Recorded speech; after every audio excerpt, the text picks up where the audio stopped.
Okay, today we're gonna continue our jurisprudential analysis, yeah, that you have done earlier on last semester. You have been introduced to Juris 1, which is more of a metaphysical concept of law, what law should be or ought to be, or is what law is. It is purely based on theories, yeah, in terms of thinking of those jurists. But this semester, you are going to look at the jurists which are more towards reality, yeah, as I mentioned in the first meeting. So this group of people, they don't create fictitious in terms of idea, in terms of metaphor, metaphysical things. This actually is based on reality of the society. And the first area that we're going to look into is the sociological jurisprudence, whereby it is more not about theories but more towards reality. Yeah, and it is not about what but how. Yeah, what is the law that we to know of about law? Yeah, all this while we learn about what is the law. Yeah, why is the law like that? But we in that sort of like questioning, we are looking at the source or origin of the law. Say for example, historical Savigny. Yeah, I still remember him, Savigny. So he says that our law that we need to understand comes from an origin, yeah, from historical part. So if we were to look at the origin of the law that we have right now in Malaysia, you can see the historical origin of it. For example, we have Adat Pepatih. Adat Pepatih is now law in the state of Negeri Sembilan. Why it is there, that particular law exists, what it is because it has its origin, which is historical in nature. Uh, we have penal code, yeah, we have DDA, Dangerous Drug Act, okay, talking about killing people or taking action against people who are bringing drugs, yeah, to the country. So other countries are not happy when their citizen came over to have a holiday where they brought in some kind of drug materials, which is not permitted. Then they were sentenced, and they were saying that we have barbaric laws. It is not fair for us to have that law. But we say that that is our law that we have in our country. This is how we want to regulate our society. And why we want to regulate it? Because that is the morality standard that we uphold. This is whereby it is our interpretation of morality, interpretation of the natural element of law, where nobody is to do something that is against the norm of the society. If you look in a way, you can simplify things and say that this is the positive law. Yeah, the law coming from the sovereign. Yeah, maybe that is argumental for us to. You can argue that it is not sovereign as far as uh, what they call it, positivist group. Siapa yang positivist? The word that you have to remember. You can chat. Still remember? Huh? Apa? Tak dengar. You can do chatting better, I think.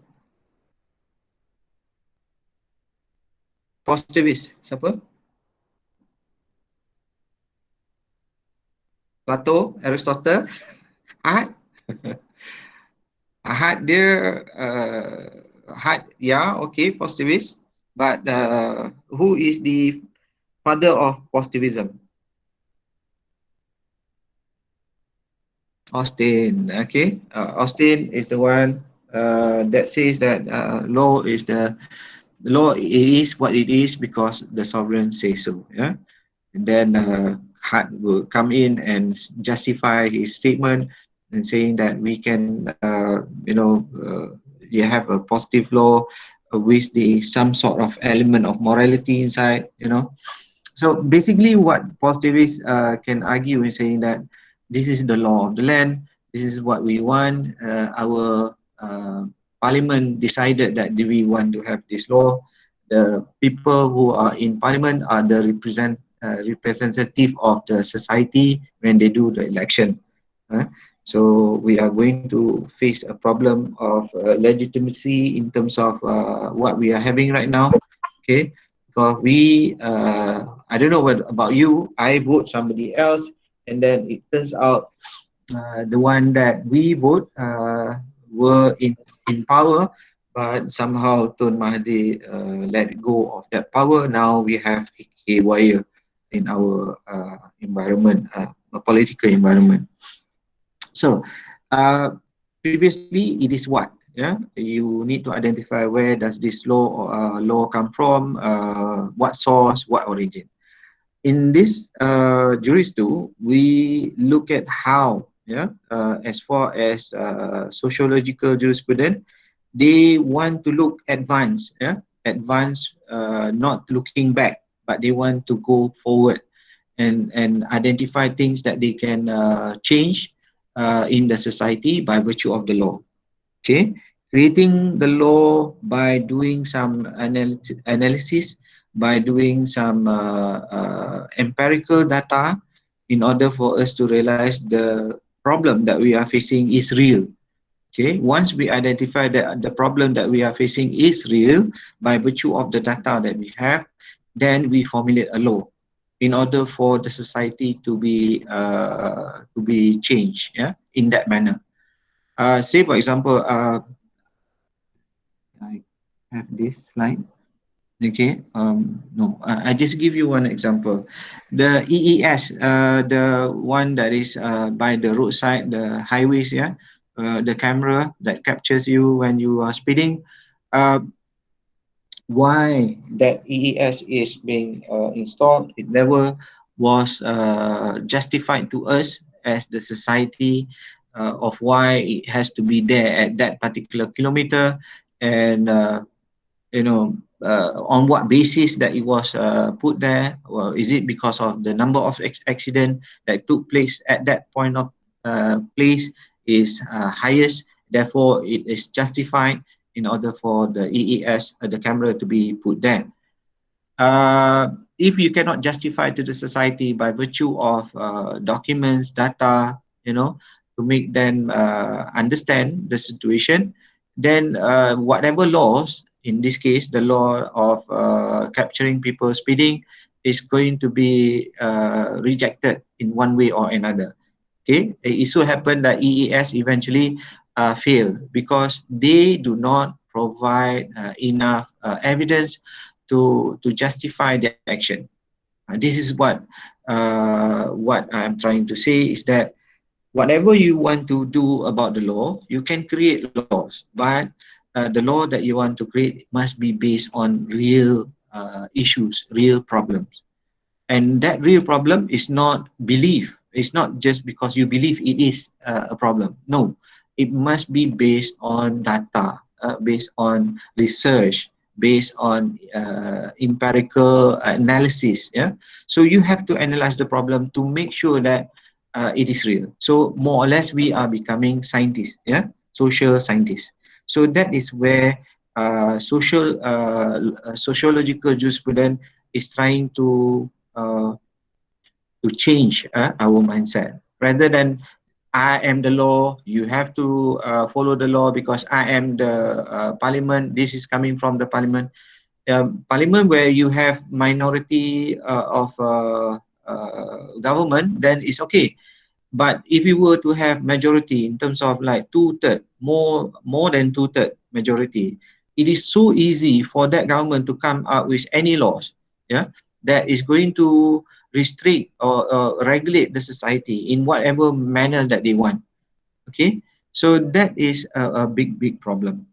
Okay, because they have the power. They can utilize positivist approach. Yeah? I am the sovereign, so you can use a social contract. You can use whatever means of juris one. Yeah, the argument of juris one in order for you to push your apa, push your idea of obedience of the law. But when it comes to sociological jurisprudence, they want you to first analyze the law, analyze the problem, create the law for the betterment of the society in the future. Okay, what do you think about this picture?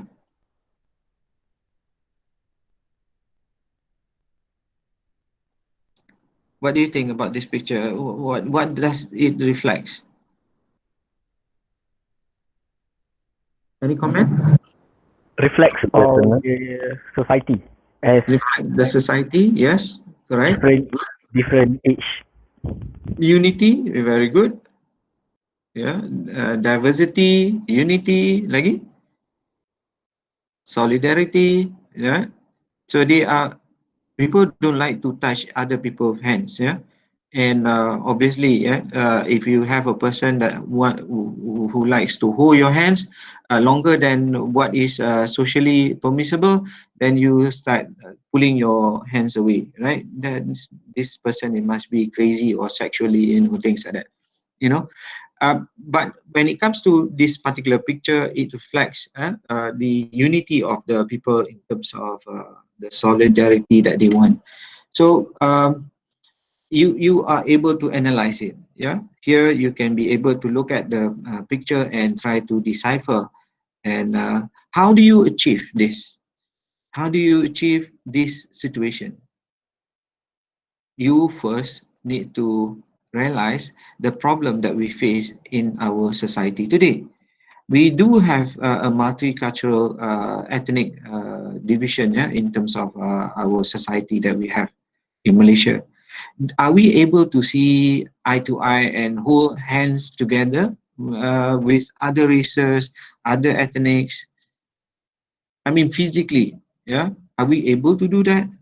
There are in our society uh, uh, who doesn't want that to happen. Yeah, they even to a certain extent. I've heard that I rasa macam pelik, ya, because some people say touching a non-Muslim is haram. I mean, shaking hand with a male of a different religion is considered as haram. Oh my God! Can you have? There are people like that, you know. Kalau batal lah semayang tu, yeah, the other one is batal lah semayang. What do you mean by that? Just touching another person apa with not with ill intention lah, ya. Kalau ill intention, kalau mazhab yang ada kita pun touching your wife kadang-kadang okay, you know, because there is no sexual intention. If you have touching with sexual intention, then batal. The same rule we apply in going to Mecca, you know.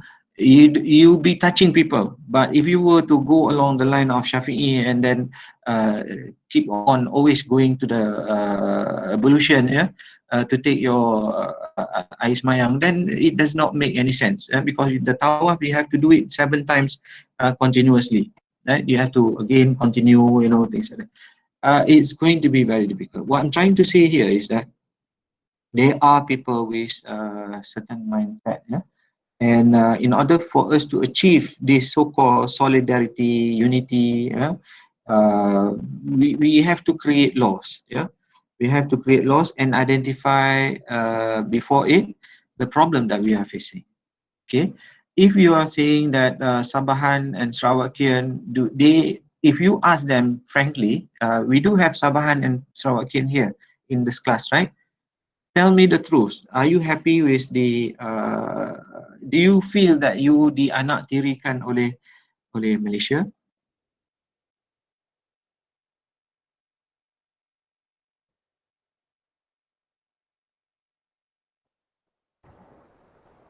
To some extent, yes. Who is that?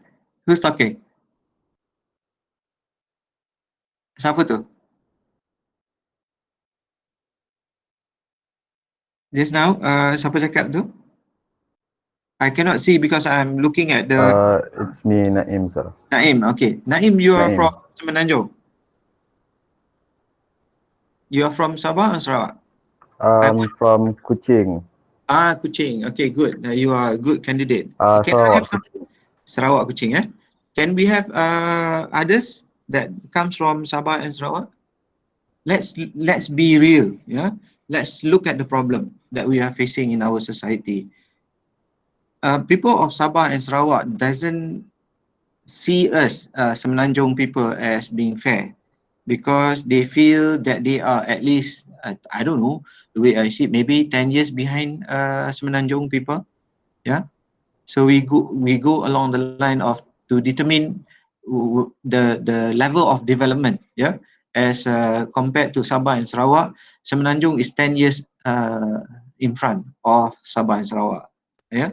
So that is why I'm asking Sabahan and Sarawakian to agree or disagree. Okay, remember, I'm teaching you how to think, how to evaluate, how to rationalize. Let's look at the problem. Yeah. Other than Naim, do we have others? This is the time for you to be open. Let's talk. Yeah. Let's face the problem. Yeah. Is it something that is real? Whether it is just a belief? Can we have someone else other than Naim? Or we do have only one person coming from Sabah and Sarawak? In that situation, from the fact, yeah, Sabah and Sarawak, by right, yeah, you cannot go along the same line of population. Where is the representative of Sabah and Sarawak when it comes to student of law? They are just the population, maybe about 5% or 10%. Is it fair to have a representation of the student of law from Sabah and Sarawak is lesser than from Semenanjung? What makes us different? That alone, Naim, if you can see that you are representing the whole class of maybe about 50, right? 1 out of 50 coming from Sabah or Sarawak. Is it a proper representative? I don't think so, because how can you say that in that manner, right? Because if you are talking about Malay rights and Bumiputra rights, right? So what happened to the Bumiputra right? Just because they are unable to come up to that level of qualification in order for them to enter law faculty, is it something that is just? Okay, because if you look at people in the Sabah and Sarawak, they are living in an environment, a rural environment. They are lack of everything, and you expect them to be as intelligent as you are from Semenanjung? I don't think it's fair, right? If you do a easy demarcation or standard by saying that only 4 A's or 6 A's, will be able to be going into ITM, then it's not fair, right? It's just like us, not helping the poor Chinese and Indian just because they are not Malay and Bumiputra, and so be it. Too bad you were born as a non-Malay and Bumiputra in Malaysia, so you are not going to be helped, even though you are poor. So let's us discuss the problem frankly. Yeah? And once we discuss, then we will have to come up with data, yeah, documents, empirical analysis. Yeah. So this is important for us to formulate a law that is going to change the society in the next 10 years, in the next 20 years, in the next 100 years. We have to realize the reality of what is happening today. If we go on the status quo that lantak lah, it is what it is. So article 149, yeah. The article in the federal constitution that give rights, article what? 149 I can't remember. So 149, right to Bumiputra. 153, sir. 153. See, tengok. Sorry ya, basic pun dah lupa ya. So lah cuti lama sangat. Okay, so 153 is the article that provide a certain advantage to a certain group of people. Why? Because that is what was agreed upon in 1957, right? So just because it is something that is being decided or agreed upon doesn't mean that it is there to be applied throughout the entire history of Malaysia. So our aim is to achieve justice. Our aim is to achieve fairness. Yeah, fairness in the sense that you don't have to be equal. You have to change. The equality have to be changed. Yeah, we call it equity. Yeah, in terms of certain people needs to be supported more. But are we in the same position right now? That is the question that we have to ask. By dealing with the problem, we will be able to move forward. Okay, so you can always at any time, please ask any question or state anything that you want while we doing that this lecture in the chat. Now, looking at the picture in here, we have. Do we have a problem? Do you think that we have a problem here?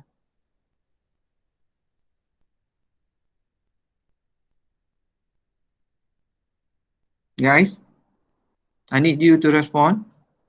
Otherwise, I'm not moving. What kind of problem, sir? Do you think that this picture reflects a proper society? No, sir. No. Why? Underdevelopment, Under poverty. underdevelopment, lagi? What Education. underdevelopment? We are talking about abusing of child Yes. labor, right? Okay, now, what, okay, you can identify underdevelopment. What underdevelopment that we are talking about? Proper education. Basic Education. supplies?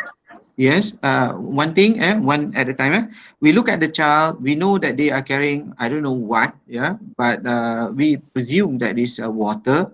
I don't think it's water lah. They're just taking it to someone, and then in order for them to take water, maybe for somebody else to take for them. They are not supposed to be there. They are supposed to be in school, not doing all this, right? And then you look at their clothes, you look at their body, yeah, they are malnutrition. You know, you have barefoot. You know, you look at them barefoot, right? Where are the shoes? You look at the road. There is no road, no proper road, no tar road like what you have here in Malaysia, right? You see electrical lines there, maybe one, but it is not. If you have a proper society, then obviously you don't need to find water. Water is being delivered to you, like those people in Sarawak. You know, some places still don't have the water distribution because there is no road. They have to use sampan in order for them to move from one place to another. Boats, yeah, that is not excuse. The what they call it, the environment or the what they call it, the structure of the land doesn't mean that you cannot create roads, right? If Netherlands can create what they call it, a land that they can cultivate, if it's a few feet, a few meters under the level of the sea, so why can't we do that?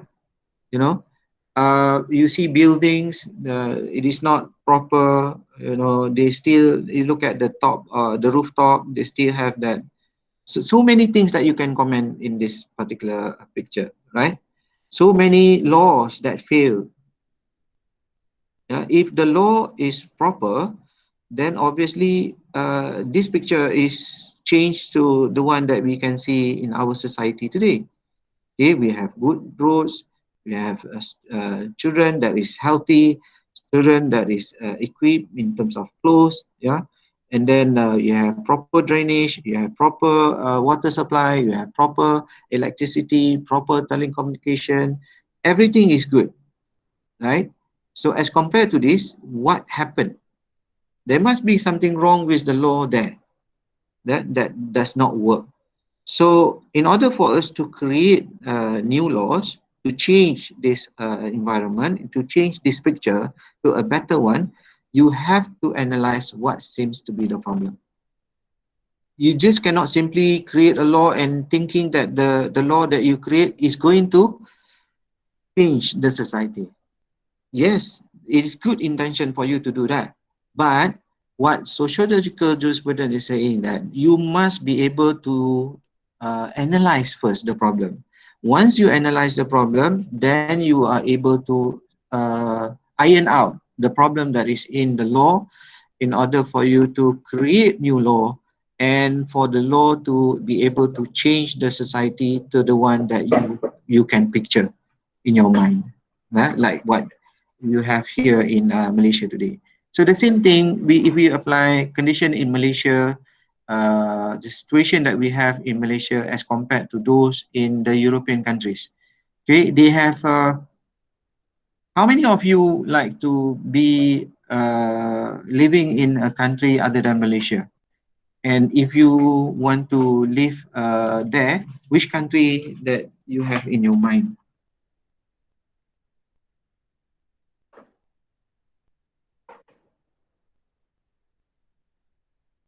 Come on. Use the chat in order for you to respond to me. New Zealand. Okay, good. Sabrina, why New Zealand? I feel like the law there is more towards, like, it's more moving towards the people instead of just politician caring about themselves. They actually care about people there. When my wife studied there in Australia, she said she always mentioned to me every now and then, every few months, she would utter the statement, when are we moving to Australia? And I always like pressured, feel pressured because I know if I were to move to Australia, obviously things are going to be better in terms of certain perspective. Obviously there will be some kind of what we call it, rivalry towards you being a race that is non-white, racist and things like that. But generally, the law over in other countries are much better, right, as compared to here. Other than Sabrina, anyone wants to live somewhere else if you got the chance of living?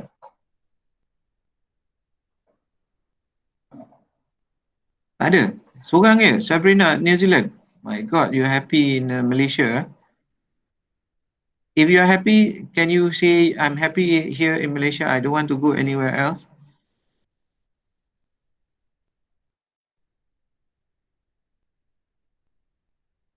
You are a quiet group of people. I still want a response. If, say, for example, you are a Malaysian, likes to stay in Malaysia, just say so. Not happy, but Malaysia is where I belong. Not about where you are, where you belong. It's just that there is an opportunity for you to move. Do you want to move? And if you want to move, where do you want to move? I wish to move to Brunei, sir, Brunei. Why? because because they are absolute monarch and not constitutional monarch like us. Okay. And then what do you gain from being the citizens of Brunei then? We do things for a reason, yeah? Every one of us, we are selfish people. We do things because we want something out of something. Okay, that is a fact. You are here in this class not because you like it, but you you want to gain something from me in order for you to be able to pass the paper, in order for you to move on to finish your study in law. So what else? Brunei. What will be the thing that you want to gain from Brunei? Because when it's absolute monarch, we don't vote the people like here. So macam tak chaotic lah, kita nak kena dengar cakap orang yang lain-lain. We only have to listen to only one person. Okay, maybe you Only have one person make the decision. maybe you have your reasons there. Good. In that opinion. Okay. Lagi, the rest. Perhaps Scandinavian countries, sir. Scandinavian Because countries. Why? they have very good humanitarian laws. Humanitarian laws. Good. And the social security infrastructure is adequate and in Well, fact very good. yeah, because the environment, the law that they have over there is much more geared toward the society, yeah? And they take care of the society more. Obviously, you're being taxed more because the money is to be utilized for the society. So we are being taxed, but I don't know what happened to our money. The same goes for people. Just to give you an example, zakat. Yeah, zakat is supposed to be the one of the best solution in order for us to eradicate poverty in our society. Yeah, in I don't know the application of zakat itself to the only Malays or sorry to only Muslim.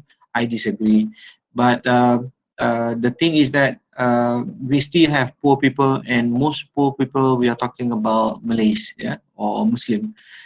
In a Muslim country, we are still poor. Compare that to Chinese and Indian, the reality is that they are much better. Obviously, you can say that there are some Indians that is located in the rural areas that still behind the Malays, but in general, yeah, in general, they are moving up. Indian, I think the second group of people that is moving in terms of their stature, yeah, in terms of their economic status. You can go to Little India and see the booming of the economy of the Indians because okay, what I'm trying to say here is that things does not change as what it is supposed to be. Yeah, we do have tax, we do have zakat, but what happened to those money? Okay, we have to question, and then we have to investigate. We have to come down to black and white. Okay, where is the data? You said you have collected certain millions. Where does the money goes to? Who are they? How do you justify whether they get the money or not? How do they utilize the money? Is it something that you give the money alone is able for you to change the way that the people are facing problems, you know? Can you do it in another way by giving them, you know, like just what they say, don't give the fish, give the what do you call it, the tools for them to fish for themselves. Those are the things that we have to sit down and discuss. So sociological jurisprudence is heading towards that. Yeah. So based on reality, based on what you can find in the current situation, as you can see in this picture. So things that you need to change. Yeah. First, realize the problem.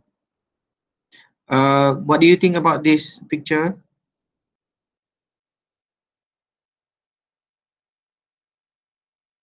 Any opinions?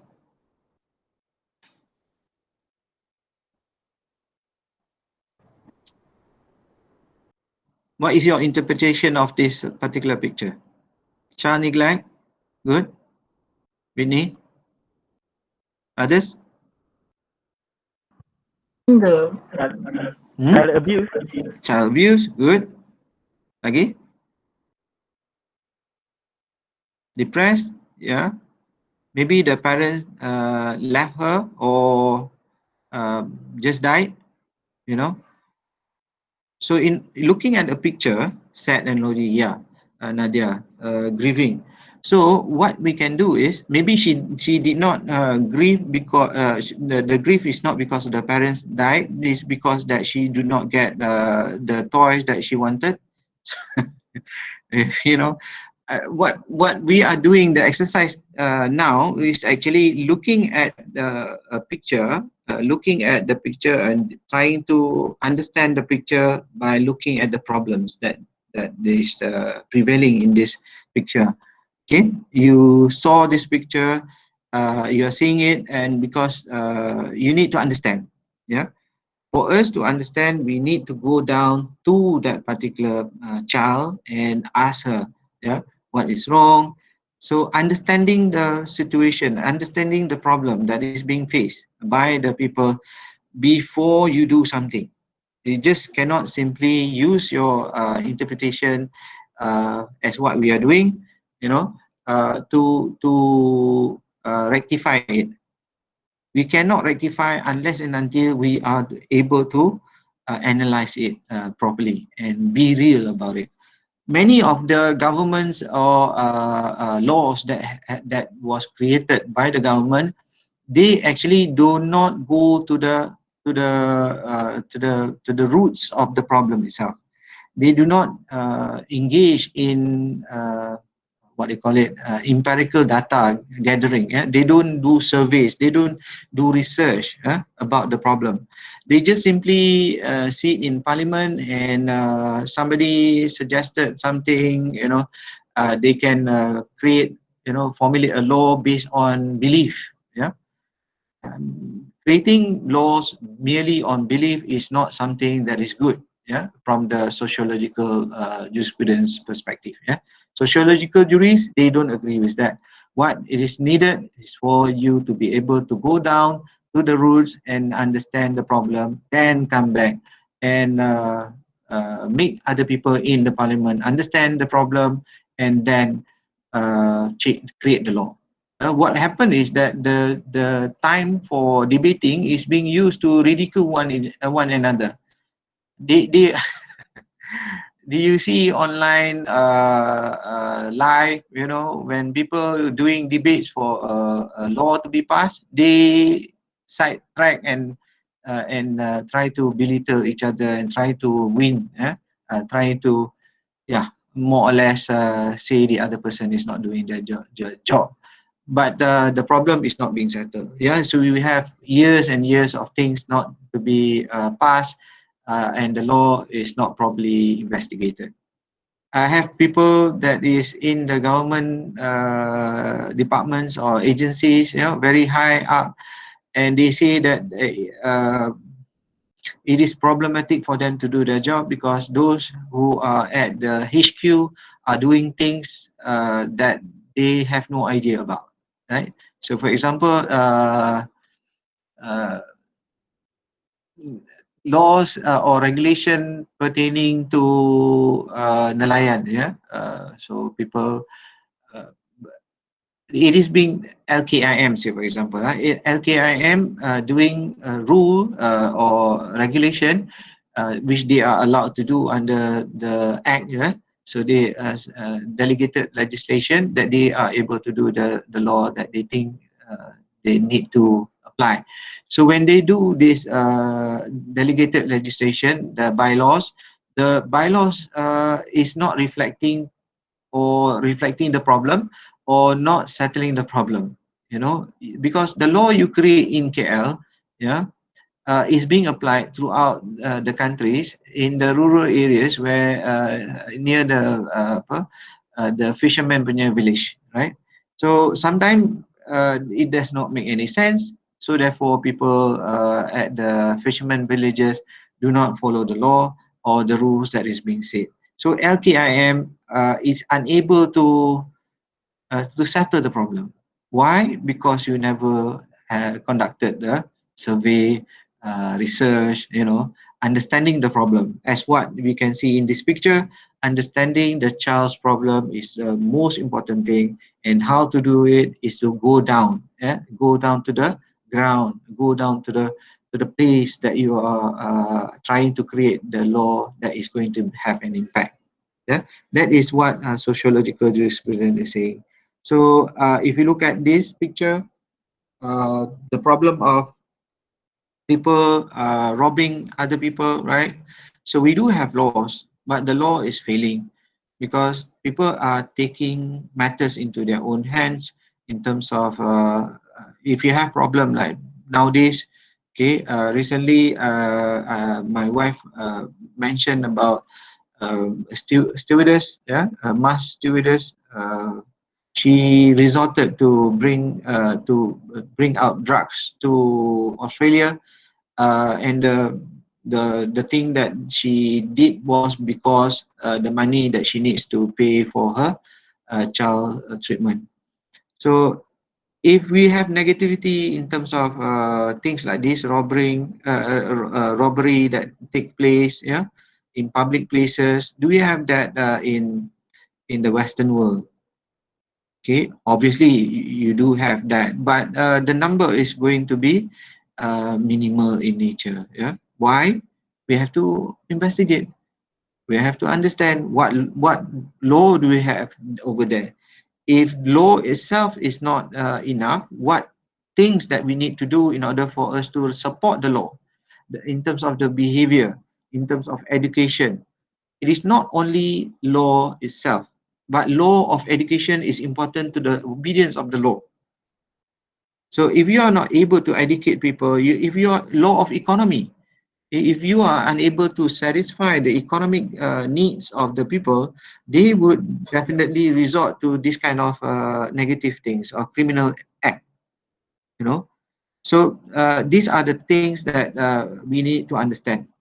It's just not to tackle or tangkap dia, masuk dalam penjara, and then where does it end? It never ends. Yeah. So if we were to ensure that everyone have enough money, then why there is a resort for them to go into robbery? Then it is not fair. Maybe because they are desperate. So do you know whether they are desperate or not? Or you know that they have done something that is wrong. Okay. Do you really understand why? That is what sociological jurisprudence is asking us to do. Okay, so sociological baru sampai syllabus content. So we will be looking at the contribution of sociologists in formulating the methodology of sociological research, because when you do a proper sociological research, you will understand the problem better, and once you understand the problem better, you should be able to formulate specific laws or proper laws in order to counter that particular problem that you realize. Okay, we will be looking at Tamanaha, John Rawls, and Nozick, and Barry. Yeah, we have 4 people that we are going to look at. Now is already 1 hour. I will continue on to the next hour. So sorry about utilizing your data. I think I'll be passing you the videos later on so we can minimize our interaction face to face, so your data is not going to be used so much. So sociological jurisprudence. So we need to know what is sociological jurisprudence. I already mentioned that. You have to have data. You have to have the reality of the situation understood first before you do anything else. Yeah. So, kita tak boleh sambrono yang main kata, oh, we have this problem, we do this. We have this problem, you do that. As you know from Juris 1, law cannot be changed every now and then. It makes people crazy. Which one is which? Yeah, which one nak lockdown, tak lockdown? You know, you don't know what you're doing. So what you have to do is plan. How do you do planning? Because of the data that you receive. So where does it come from? Why it is important? How do we in law apply them? That is sociological jurisprudence. We look at the sociologists in terms of understanding who are they and why they are important. Okay, we do have UKM. Yeah? We do have a faculty of social science. Yeah? They are sociologists. They are there to do studies about the society. So we are not sociologists in nature, we are law people. But from the jurisprudential perspective of sociological jurisprudence, you must engage in sociological study. So we have to embark into an area that is not ours, but you have to gain all agencies in order for you to understand the problem. In law, we don't go down and investigate. but we can utilize people who do the investigation and ask them to help us in order for us to understand the problem. Then we can create the law. Okay. So what are the conditions towards sociological research? Yeah, contributions. Yeah. So you know very well that if we were to do proper contribution of all people, then we would solve so many problems. For example, people in from Kelantan, yeah. For those yang dalam kelas from Kelantan, I'm so sorry for you. They have a government that do not settle your problem of banjir every year. Every end of the year, banjir, banjir. How many years? Dah 40 tahun banjir. What has been done? Nothing. Okay. I don't know what happened to the government. You have to sit down and you have so many people who are intelligent, who have done their research, their PhDs, and those PhDs are now inside the library somewhere doing nothing, not contributing to the society. You don't take them into your formulation of law, because everything, as I said, law is everything in our society. Nothing can be done without law. So if you realize that, then you have to take people who are masters in the area and try to find out. Ambil lah PhD yang ada, kita ada beribu PhD people, right, who have done research. And then put them together. If you have like 50 of them on banjir, then you sit down and sort things out, okay, and formulate what seems to be the problem. Is it regulation? Is it abuse of power? Is it what? What? We need to understand the problem. So in order to do that, we have to find sociological sociologists. Yeah. So I mentioned about Tamanaha, Ross, Nozick, and Barry. You need to know their differences. They are in the same group, but they don't see eye to eye also. Some of them agree to one another, but some of them do not agree with one another. So that is the main core of the area. So first question, what is sociological jurisprudence? As I already given you about the 6 blind people, right, and their interpretation. So every one of them is different. So not to say that everyone is wrong, but everyone is wrong and everyone is right at the same time. So one is saying that it is a rope, one is saying that it's a wall. They are right, but they are at the same time wrong. Looking at the whole picture, they are wrong. What needs to be done is that the area of law that we are doing and the sociology of law, area is 2 different areas. So what we are doing right now is sociological jurisprudence is the merging of all the laws and the sociological perspective. So say you sociology is UKM, yeah, one faculty UKM only concentrate on sociology. They will learn about sociology of law. They are moving towards this, yeah, the area of the yang bertindan ni. We in our study of law, you in Juris 2 are looking at sociological jurisprudence. You are heading towards the sociology perspective, not all, but only in the understanding of sociological impact of the law. Okay, so both field of study is now merging, and the merging we can say that is the sociological jurisprudence. Soalan? So sociological jurisprudence in its own unique field. It is an area that is considered as unique. Yeah, if you take the darkened color, the one that is bertindan, then you put it as a sociological jurisprudence, a study on its own. And then we look at the first person, yeah, for what is sociological jurisprudence. We look at the person, the jurist, Roscoe Pound. You have to remember the name in order to put in proper. Ada juga yang silap tulis, ya, Roscoe Pound lah, apa silap lah, ya, Roscoe lah, you know. That is a big mistake, yeah, Roscoe Pound, yeah. So for us to really understand the law, we have to ask the current law we have today is actually good or not, yeah. So what we need to do is look at the current law today, what is the outcome of the law that we applied, for the last 5 years or the last 1 year? Is it changing the society? If it's not changing, then we have to pause, to investigate and change. Yeah. So looking at actual social effects in terms of legal institution that we have, any legal institution in terms of their duty as players of the law, the judiciary, the government agencies, they are empowered by the act in order for them to do the job that they have to do. We have to investigate and the impact of the legal institutions, and then we look at doctrines, and also practices. So these are the by looking at this, we should be able to identify the problem.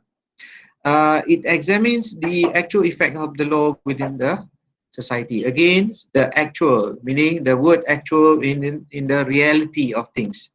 Kita tak boleh hidup dalam keadaan apa orang kita mimpi, we cannot be in a limbo of thinking that we are doing good but the outcome is bad. So it is not good for the society. Eventually negative thing will happen in our society. The influence of social phenomena on the substantive and procedural aspect of the law. So we do have social phenomena that is in our society today. Say for example, social phenomena that the Malays and the Bumiputra needs are way backward. Therefore, we need to be supported in order for us to move and compete between the Chinese and Indians or other races. So that is a social phenomena that we understand, that we believe. But those social phenomena is translated into substantive and procedural aspect of the law. So you look at any law that is related to social phenomena of just now what I said is the differences between races. You can go to our constitution, and then Article 153, and then we have all those UITM, we have the businesses of tenders by the government, the rules and regulation that is scattered into solving the social phenomena. But whether the social phenomena that we have is proper or not, that is not being tested. So what is social phenomena here? The individual, external, social construction that influence our life and development that is constantly evolving as we age. So it is something that is relevant today, and then it will change its form next few years, and then we have another new phenomena. Social phenomena of our nature today is that society wants to do not want to embrace religion anymore. We do have people who apostate. That is a current phenomena as compared to the last 70 years. The social phenomena is not existent. Gay marriages or relationship, that is not a social phenomena for the last 100 years. Maybe you can say that for the last thousands of years that it already exists, but as far as Malaysia is concerned, before Merdeka, maybe very few, nobody knows. But now is prevailing in our society. You go into Facebook, you go into Twitter, everyone is talking about LGBT, the rights or my rights to be engaged with anyone I like. So those are social phenomena of today. It might change later on in times. So coming back, looking at this picture again, now you should be able to look at it in a more proper approach, rather than looking at it as just a simple unity and things like that. You go deeper to that. Unity, you go to the level as what is wrong with our society, why we are not able to go hand in hand. If you look at the reality, if you look at I give you one example. Look at the reality. 31st August, when we celebrate our independence, Independence Day, You look at the Chinese houses and the Malay houses. The Malay houses would put up the flag, but the Chinese and Indians, very rare for you to see that they are putting up the flag. Those are indicators that we have to understand why they are not doing that. Are they not happy not staying in Malaysia? If you ask them, they love Malaysia so much because this is where they were born. But how come the patriotism is not there within them? You know, if you ask them, if you really sit down and try to investigate, then you start to realize the unfairness, the injustice that they feel as the citizens of Malaysia. They are second class, they say, right? I'm not saying it. I want you to go out later on as a person that is having authority to investigate things, to realize the problem. Yeah? This is where sociological jurisprudence is very important to your understanding of the changes to the society that you want to make. Okay, so it is deeper than that. It's not a picture on itself, but it has everything got to do with the law. It has everything got to do with unity in terms of why and how and what you have to do. Yeah, that is why sociological jurisprudence is looking. As I mentioned about this child, you have to understand them. You have to look at the nature of the society, why they are doing bad things. There must be a reason why. And then once you realize the problem, then you can settle the problem. So the same thing here. Yeah. For us, it's very, very important for people like people of us, yeah, people of legal thinkers. We are entrusted to change the law. Yeah. We are being taught to have the skill, to have the intelligence, to have the foresight in order for us to change the society. And we do change the society because law is everything of the society. So we do in our nature of changing the law because it will change the society. Okay, you see this situation in India, maybe in Malaysia, we have gelandangan people.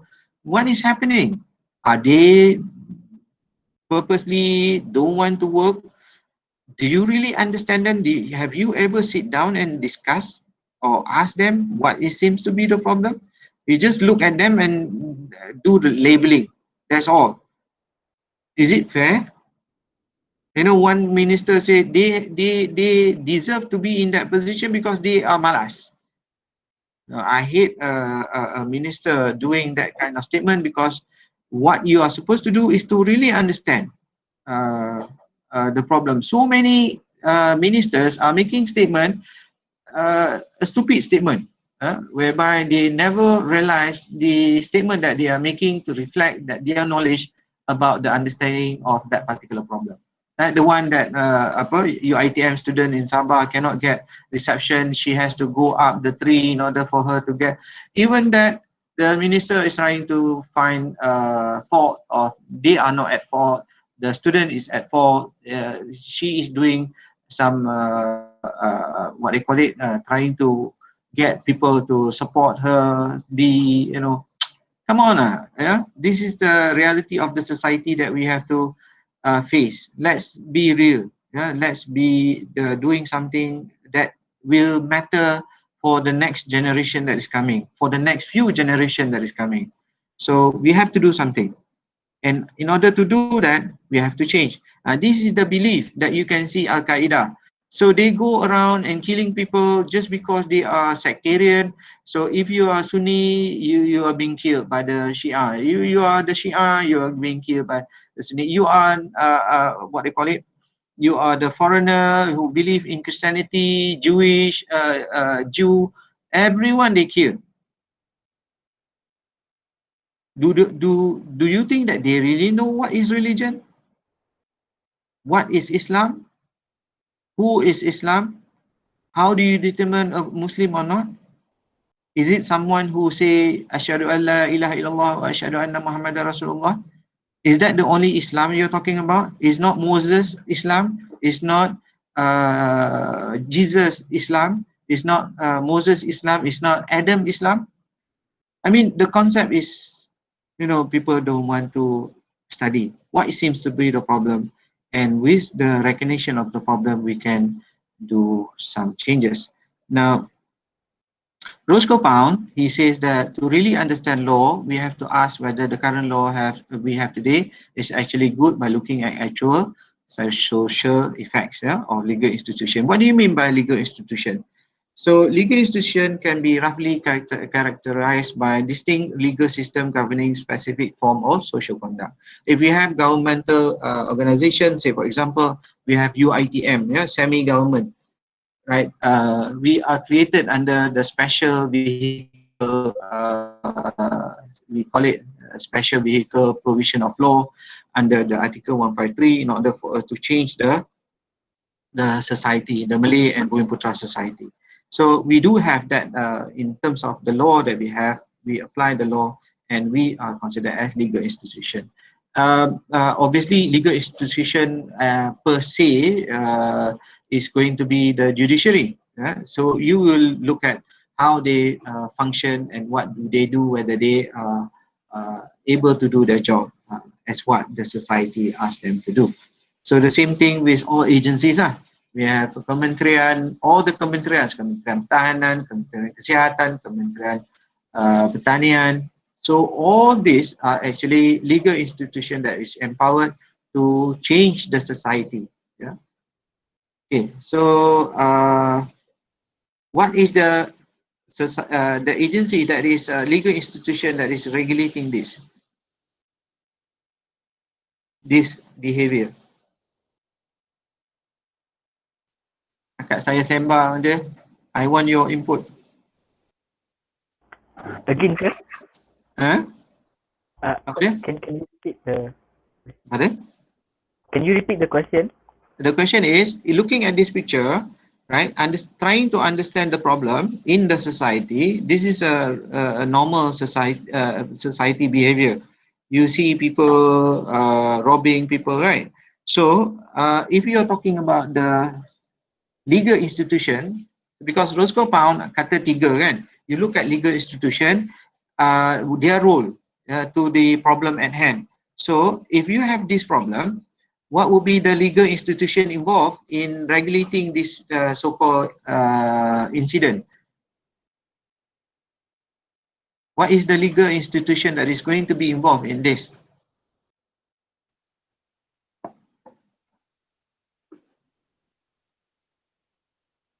Law is apa dia? KDN, Kementerian Dalam Kementerian Dalam Negeri. Okay, good. Lagi agensi? PDRM. PDRM, good. Lagi? Nampak tak? For the rest yang tak cakap tu, I think you in your mind you are blank or you might have only one or two. But there are many. Yeah, in this situation itself, in order for you to do investigation of the legal institution, you should be able to identify what legal institution that is involved in this.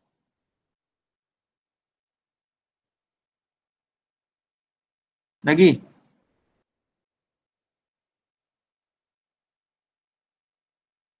This is the exercise for us to identify the legal institution involved in this particular picture. Siapa lagi? Good. For the yang dah try. The rest? JKM? Good. Anything that is involved with the activity that happens in this picture. Okay. Siapa lagi? MKN? Yeah. Yes, good. Lagi? Women Ministry, very good. Edika, very good. Lagi? JPJ?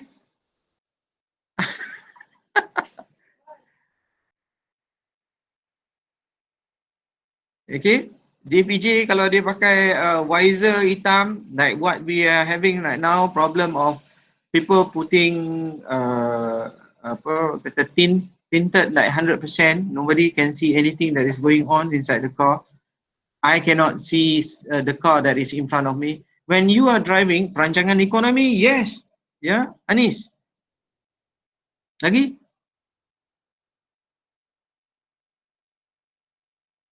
Banyak kan?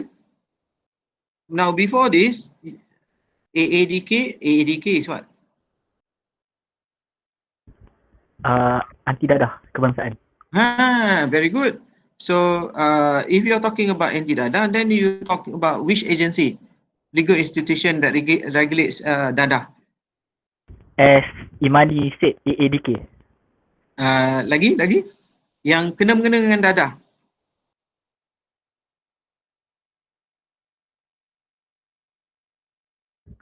Apa yang kena-mengena dengan dadah? Jabatan apa? Jabatan Kastam. Oh, custom. Kita ada polis apa? Kita panggil apa? Polis hutan. Polis yang duduk. Narkotik, you know. We have custom, excise. Lagi kita ada apa? This might be foreigners, you know. It might not be Malaysian. Then siapa? Ministry of Youth. Yeah. Maybe looking at it, maybe they can play a role to change the society in terms of how to make the society able to do away with this kind of activities. It is a matter of education, right? To educate the society. What if that lady is your parent, is your sister, kena tetak, yeah? What is that person yang kat belakang tu yang kepala macam kepala saya botak tu? You know, somebody that you know of. Yeah? She is working her butt off in order for her to get the money, and then suddenly people come in and steal it from her. Is it fair? What happened? The system here, CCTV, is it something CCTV in the nature that can easily identify irrespective whether orang pakai helmet ke tak? Like in China, they can always recognize you. You nak tutup pun dia boleh recognize mata apa semua. You know, so many ministries, so many agencies that are involved, that are empowered to look into this matter, but none of them are doing anything concertedly. They are doing things on their own. When I did my PhD research, when I went to see agencies, then I start to realize that they are not talking to each other. They don't share data with each other. They are so possessive of their data that they have, they don't like to be sharing with, whereas they are in the same government, you know. And in this situation, to tackle this problem, you need all those people to come down and be together and analyze this problem in order for you to find solution, a long-term solution. Long-term solution meaning from the perspective of law. You cannot change the society without law. Okay? Nothing can be changed about law. You want to change the mindset by utilizing Aristotle, Plato punya principle. Yes, you can do it, but to make people realize the importance of the law, importance of not doing something wrong or right, is something that is going to take place in another 50 years. Yes, you can do it now. But the law itself is supposed to give a direct application or impact within 5 years or 10 years. Yeah. So many people are involved in this particular picture. They are not doing their job. Okay. That is what I can say. You can summarize that the law that they create does not settle the problem, because this problem, you will see the problem arising day to day, not being resolved, as compared to those Western world in countries that manage to avoid this kind of problems. They might have other problems, but that is the problem that they have to handle. But this particular problem, it is prevailing in our country. Yeah, if we go to other countries, even worse. But they have their own problem that they have to do. So this is what sociological jurisprudence is trying to ask us to do. Looking at the legal institution involved in the particular problem, you should be able to identify the real problem. Yeah, the thing that is not on the surface. You have to understand, going to the extent that mana dia dapat parang tu, kenapa tak ada regulation on the parang, kenapa dia boleh come to this extent. Mungkin dia ambil dadah, mana dadah tu datang, siapa yang distributor of this dadah, you know. because ICE nowadays people would do things yang, say for example, that lady bawa kereta yang langgar army tu yang bawa balik daripada United Nations, mati buta je. Why? Because narcotic is prevailing in our society. So what we need to do? It's not about a specific agency saja. Kalau macam tu matilah. It's concerted. Yeah, it's concerted. Nama pun concert. If one cannot play the what do you call it, item, yeah, you cannot get the song. Yeah? You have to get everyone. So Roscoe Pound talks about doctrines. Yeah? Any questions so far? Just put up the question. Yeah? So second thing is that Pound is asking that us to look at the social effects from the doctrine that we apply. Okay. A legal doctrine is a framework, set of rules, procedural steps, or tests often established through precedent in common law, through which judgment can be determined in a given legal case. So what is the doctrine that is being applied by the legal institution that is going to affect these so-called practices? Okay. So that is important. The decision of the court. Apa kena mengena court? The court is based on the actual act or crime that is being put forward in front of them. But their decision is going to play a role for the whole society because you set the benchmark. You set the standard. As the judge, you set the standard to the society. You cannot run away and saying that, oh, it's not my problem, it's the parliament's problem. They are the one that is at fault. I don't care. Just give me the law and then I administer the law to the case that is in front of me. That is ridiculous. Yeah. So you have to play a role. Yeah. So if you read this, then you start to realize that the law that the judges creates have a direct impact to the effect of the society behavior. This one I just give. This is last semester. I think 2 semesters back. Yeah, we have our Minister of Education concerning kasut, pakai kasut color, kasut putih, you know, kat sekolah. Siapa minister? Yang kasut putih.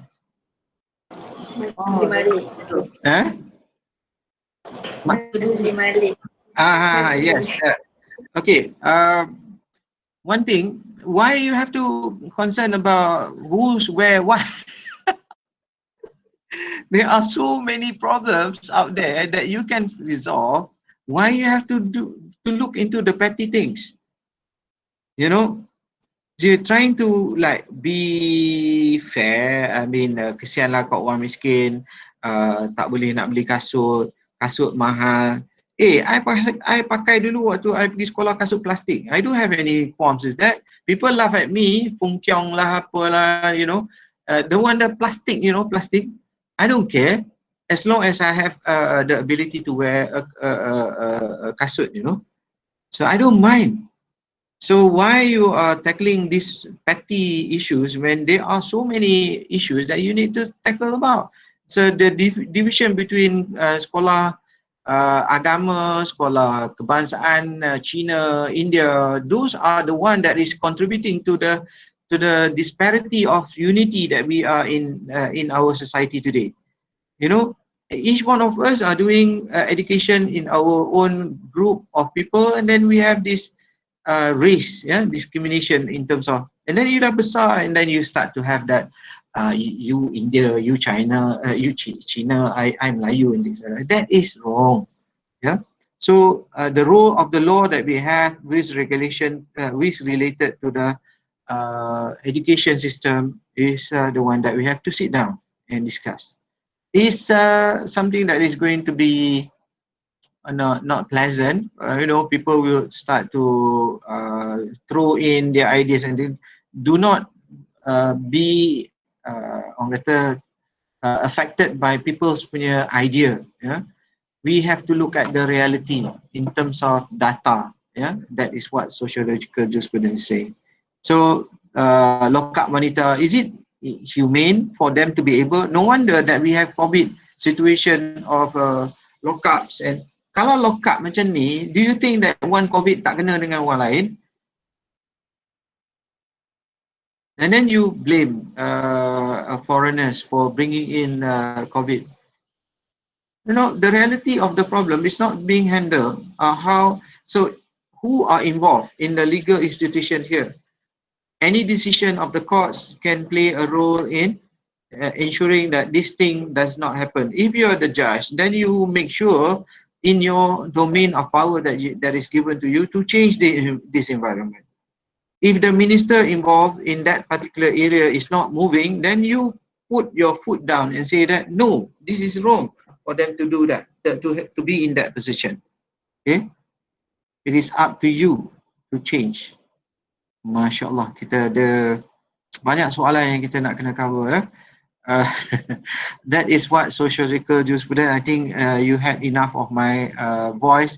I think we end the session today in order for you to be able to grasp what has been said by me. Is there any questions? If it's not, then we have to end the session today.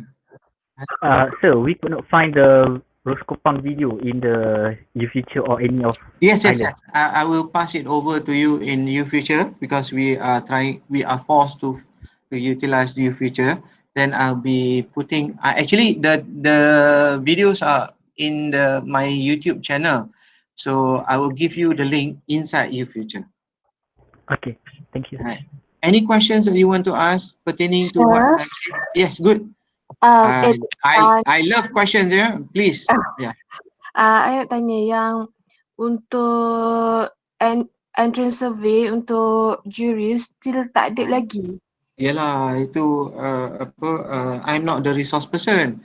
I already informed Madam Azlina to create the 3 question or 4 questions, right? Okay. I follow up dengan dia, right? Okay, sir, thank you. Okay. Anyone else who wants to ask about the problem of sociological jurisprudence? I think I made it clear more or less. Faham ke tak? Dia menyampah betul lah orang kalau student diam. You takut dengan I ke? You tak nak participate, you know. Please, we are learning knowledge. I was hoping that you are able to contribute in terms of your ideas. Remember, do not accept my saying as authority. I'm nothing. I don't know anything, you know. So we are discovering this together. Okay, you might agree or disagree. I tak kisah. By the way, somebody messaged me and saying that sorry, you might be sensitive of what we are doing. I don't mind at all. Nothing. Nothing. I am old, so nothing is important rather than looking at death right now. Okay, so your feeling or your attitude towards me is nothing. I want you to involve is for you, it's not for me. Okay, guys, your participation is not for me, it's not for anyone else, but for you. So if you feel that you want to, is on which level? Sociological is on which level? Meaning what? The formulation. All the thing that I've already mentioned, we are here. No, I think Naim, you're missing what I'm trying to say here. Sociological jurisprudence basically is trying to say that the law that we have today is not properly investigated prior to its implementation. So what they are asking us to do, if you are going to be the person that is going to formulate laws, or you are going to be in power, where power is given to you, irrespective whether you are the minister ke, you are the attorney, the general ketua pengarah ke, whether you are the pegawai 44 grade 44 ke 45 ke, you know, you are going to give given power. So as a power holder, you need to do law, you need to do regulation. That is in your power, right? Kalau tidak, tak payah pegang kerja tu. So if you are doing law, according to sociological jurisprudence, they ask us to understand the problem, really understand the problem. Once you understand the problem, then you are able to foresee what outcome that you want to be changed in that particular process. If you want to change the society, then you start to plan. And then when you do your planning, the outcome, then you will create the law properly to execute the plan. When you execute the plan by creating proper laws, the outcome, the high chance of the outcome is going to achieve what you want. Okay, then there is a possibility that whatever you plan based on the data that you have collected and you reviewed might not turn as what you want. That is not the issue. Yeah, at least we work towards something that is based on reality rather than fictitiously thinking of something, the outcome, and then it does not occur just because we never plan. Okay, Naim, dapat tak? Kalau tak dapat, video is recorded, then you have to tengok balik. Okay, for you to understand, ni kita macam ni, is society involved pressure group, LGBT movement, and this, okay, if government hold on to the principle we are practicing for so long, these people will understand and so whose fault is that? We have this problem that LGBT doesn't know about the law, and they say that the law is not fair. Now, whose problem? The legal institution punya problem. Who are the legal institution that is supposed to play the role to make them understand? Name them. You have to think lah. So many agencies that is considered as legal institution involved in formulating, understanding, in terms of justifying. Just because a minister says that I think we have to do away from mandatory dash. The other day, one of the ministers says that we are proposing that the mandatory dash is to to be abolished. What stupid what they call stupid statement? Yeah, you cannot come up with something just because somebody pressured, just because international bodies pressure you, and you have to follow. No, we don't do that. We have to be based on data, based on research, and then only you can come up to the solution whether you want to go to do away with mandatory dash. Only then it is logically to say that it is true for us to do so. So LGBT, one of the minister have to say to them, if I allow you to have LGBT relationship with as what the Westerners are doing, right? Where does it stop? Where the full stop? Where do you put the full stop? After this, those people who likes to have sexual relationship with animals, with their parents, with their mothers, with their sisters, with trees. Trees okay kot, because the trees tak ada bernyawa kan. We don't recognize them as. But where does the thing stop? Yeah. So having sexual intercourse with or marriages with the animals of your that you love, where does it stop? What is the outcome of that if you allow? What will happen to land law? What will happen to marriage law? What happened to what do you call it? The harta, you know, the division of what do you call it? Apa orang panggil? Harta, right? Okay. Aduh, dah letih dah 2 jam, 3 jam cakap. Sorry, dah nak syasyul lah. So you know what I'm trying to say, yeah? So every law that you have learned, just because you allow LGBT to have what they want, will have problem.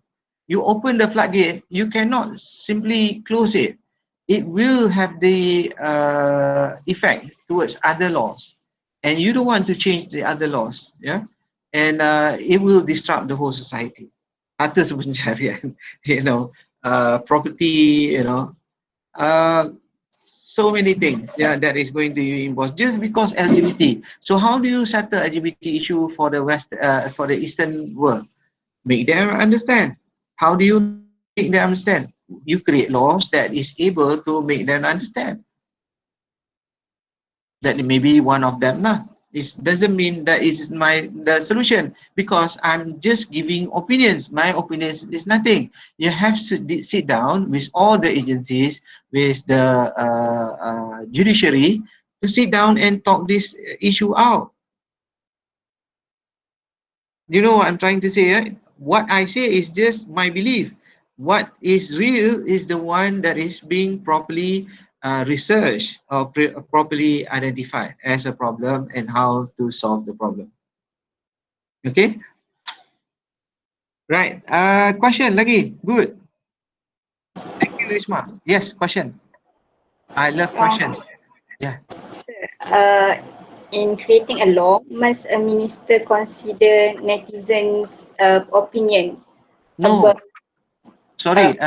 No, cannot. We cannot be pressurized by people just because. Okay, now we have 32 million. If we have a referendum of LGBT, then it's okay for us to say that, okay, the whole society of Malaysia agrees that we are allowing LGBT laws against LGBT to be eliminated.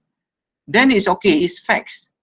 But you just have netizen, only one. They have like 300 of them running around, making noises here and there, pressuring people here and there, pressuring the minister, influencing the minister and so on. 300 compared to 32 million. Come on, be realistic. Just because people doesn't want to, that doesn't state their mind, people who are at the rural areas, they don't agree, but they never say anything just because they don't know how to enter into the system of internet and commenting. Just because my wife, who is knowledgeable about law, who goes about going to what they call it, the the electronic communication, right? Uh, Facebook and so on. She did not comment because she is just looking in and seeing what is happening to the society. Just because people who are not knowing about the law does not comment doesn't mean that they agree. Okay, so what you have to do as the minister later on, you might be the minister. Do not be feel pressured by people just because they this is their idea. That is wrong for us to do. Yeah, what we have to do, you as the minister have to base on facts, data. Where is the research? You know, proof. Not only one data, one research. Now if you take one data, one research, as a scientist, sociologist, meaning the sociological science, you cannot have only one data to be of a guidance to you. You have to put down everyone. We call it triangulation. Triangulation, that you want to triangulate between data 1, data 2, data 3. I think this one you are doing in your research method, right? So if you're doing your research method paper, we have this art of triangulation. Your data that you collect from the data that you receive from the articles, data that you receive from report, data that you receive from from the handset, yeah. All these handset, all these are to be combined and you will get one result. So that is the one that you need to do. Boleh? I don't know whether I answered you correctly or not. You understand what I said just now? It must be consulted. Soalan?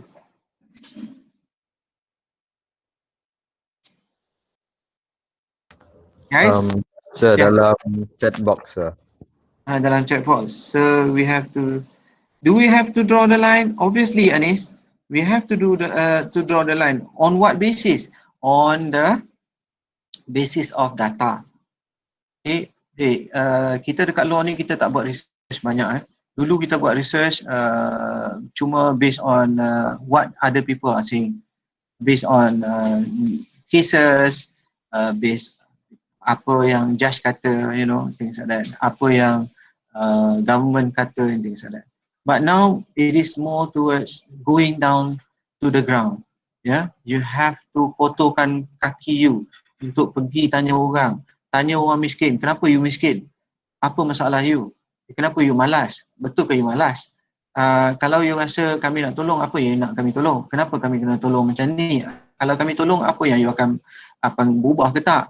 You know, it has to be probed. Yeah, everything has to be probed to the nitty-gritty. Kena, because without understanding the whole problem, you cannot create a apa orang panggil wholesome apa kata ayat tak keluar a comprehensive law that is going to change the society. Okay, sama kalau kita tak buat macam tu lah kita duduk macam ni. Western world, they have done that. They have taken into consideration of what people say, going back to the data, analyze to the previous research that has been done. You know, everything has to be done. Masa dia lama lah. I mean, you have to do thorough. It takes you one week in order for you to come to a new rule. Okay, if you are the officer in Majlis Pemandaran Shah Alam, you can come up with the rule immediately. Within 1 week, you can pass it around and then post it everywhere. So tarif lesen untuk peniaga akan dinaikkan daripada sekian harga kepada sekian harga. Do you know what is the effect? You can create that within a week, no problem. Just because your big boss say that kita duit tak ada, kita kena increase. But are you doing something that is going to have an impact of the society in the long run? You cannot go and change the law after a month, tukar balik. It has to be based on reality. It has to be based on data that you gather, that you analyze, that you verify. Once you have done that, then the chances of you coming with new laws is going to be effective. That is what sociological jurisprudence say. Boleh? I think we have to end. Takut lagi yang lain. But please, next week, I want you to respond. Your response is the one that reflects your understanding. I have no way to gauge unless and nanti kita buat assignment. Assignment pun kita do it in groups, bahaya. So those yang tak faham tu akan just tak faham because dia tak bertanya.